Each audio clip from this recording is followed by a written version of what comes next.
Ex-creator girl recently made a video called Can You Straight Fly for 1 hour? It's a cool video, by the way. Go check it out. It's on Ex-creator girl's channel. I'll put the link in the description. He and his friends played a level called The Classic Pit, where they bet how many they thought they could do in a row of different challenges like triple spikes, and tried it. And if they did the amount that they bet, then they would get that many points. And if they failed, then they would get nothing, and they wasted their time because the person with the most points after 1 hour would win the entire video.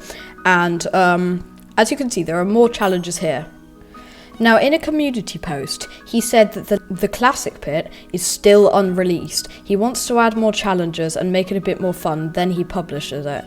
Now, if you're like me and you're lazy, you can't wait for him to make more challenges and then publish it. Of course, you have to make your own extremely detailed recreation of it from screenshots of the video and spend like 2 weeks of your life just trying to make it better and better.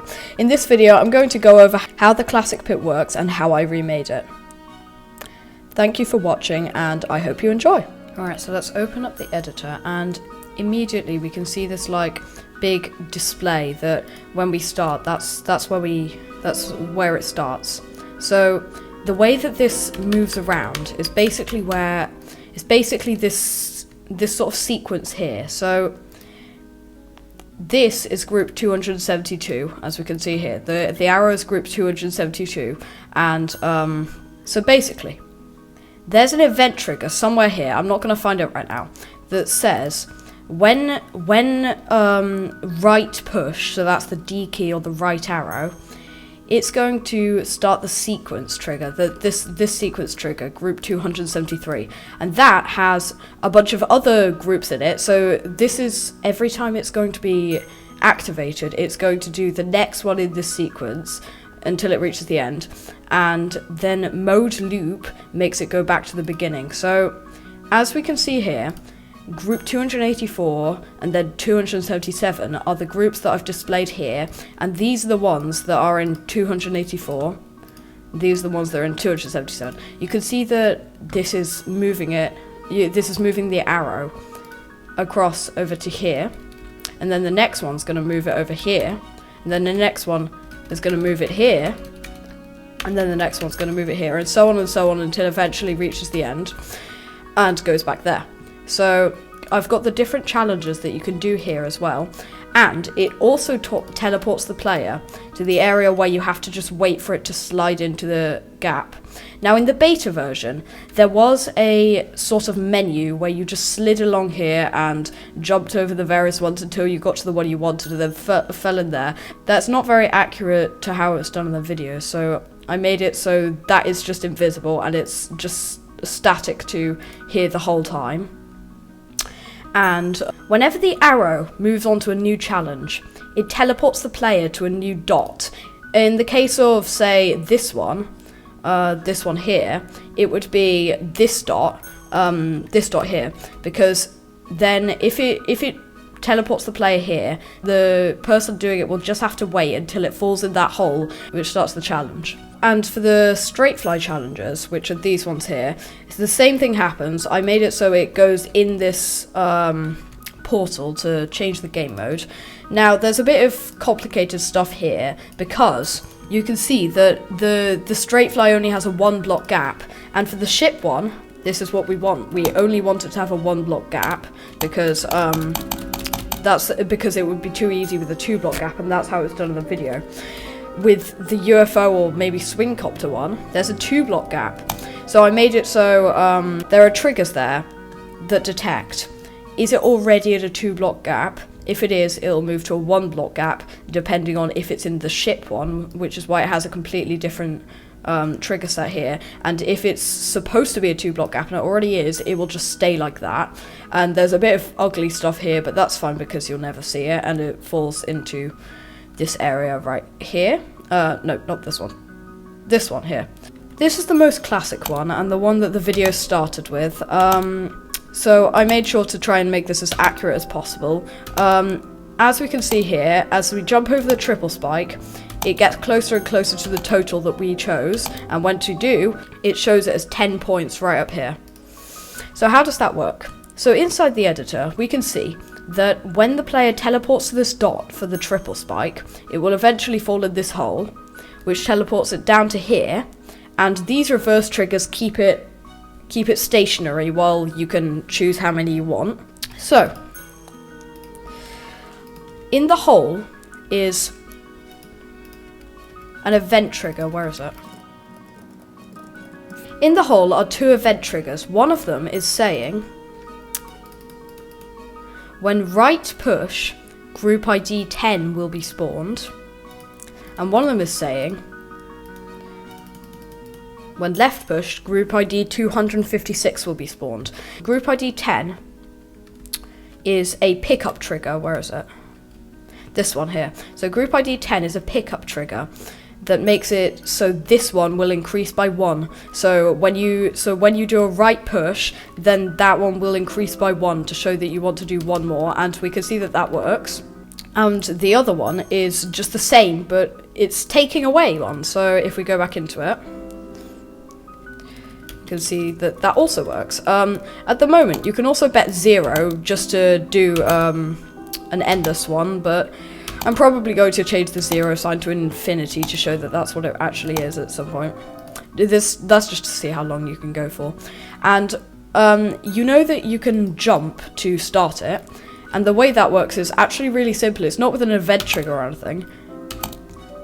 You just jump over this other reverse trigger that's stopping you from going into it. Because if this wasn't here, you just immediately go into it.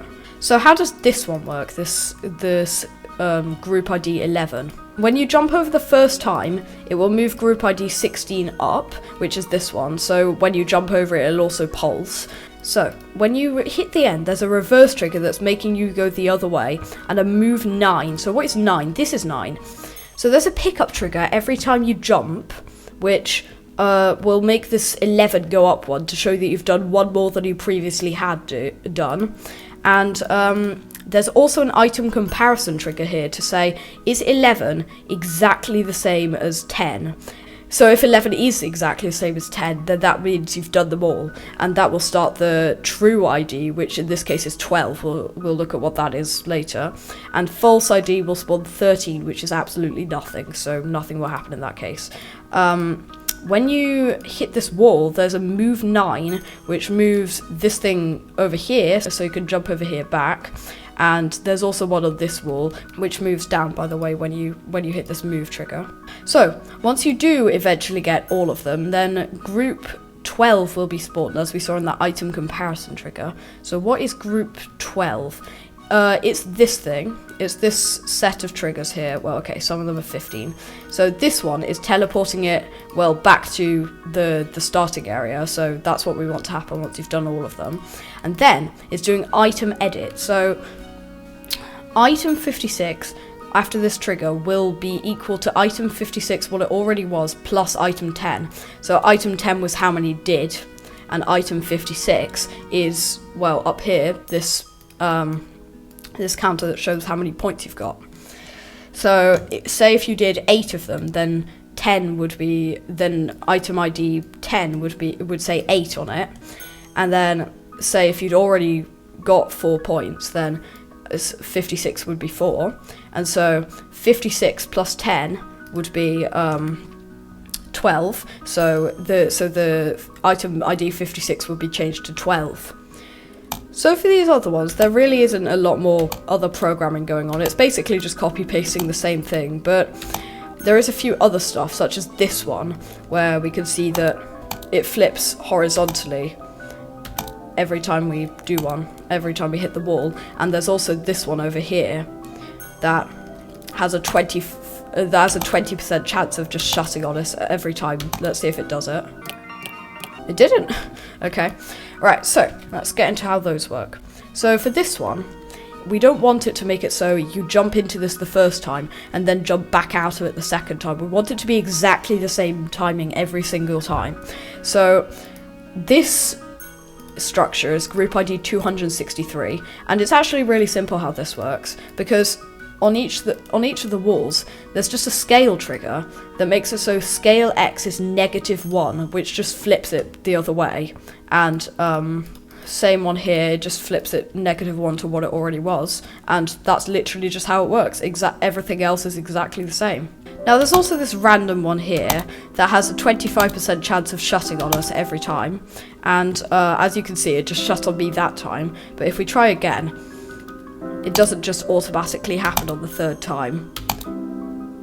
There's just a chance of it happening. Like, see, it just happened there. So how does that one work? So if we go in the editor, it's, well, really just simple again, because here you can see on the wall that there's a random chance of either having, every time you hit this, there's a 20% chance of it starting group ID 85, and a 75% chance that it just doesn't do anything. And group ID 85 basically just moves this structure down so you can no longer pass it.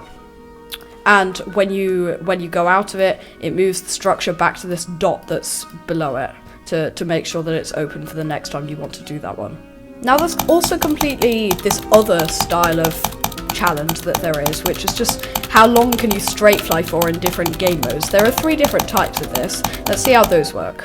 So, if we go in the editor, we could see that here is the long structure. In the video it just popped up, and here's all my many fails of trying to program that, but I might add that in the future, but you know, it's a bit annoying to make, so maybe not. So I just made this really long structure here that's something like 300 blocks long, and I made it so the maximum that you can choose is 300. So these move triggers are every block, and literally all that moves is just this, so the camera moves along, and it also moves this score thing here. So that's what those move triggers do. And there are also these pickup triggers that pick up item ID 180. So we can see that 180 is just the how many you have done out of your goal yet one. There's also item comparison triggers underneath it that, well, do the same thing as those other ones that detect is 180 exactly the same as 185, in which case we should start the sequence where you exit this challenge. So to start it, there's a similar technique to what we already had. These gravity portals are here for the swing copter.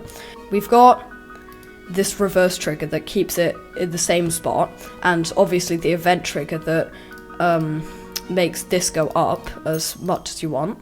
And to start it, well, you just click, and then what happens, as we can see, is you just jump over this trigger and it goes into these triggers to start it, and eventually you start going into there. So that's basically how I made this challenge. It's still very buggy, there will still be updates, and I've even made a second version that I will be releasing soon that has 9 more challenges that wasn't in X Creator Goals video. This is not like a perfect recreation or anything, but you know, I was just lazy and I couldn't wait for him to release it, so I decided to make my own version.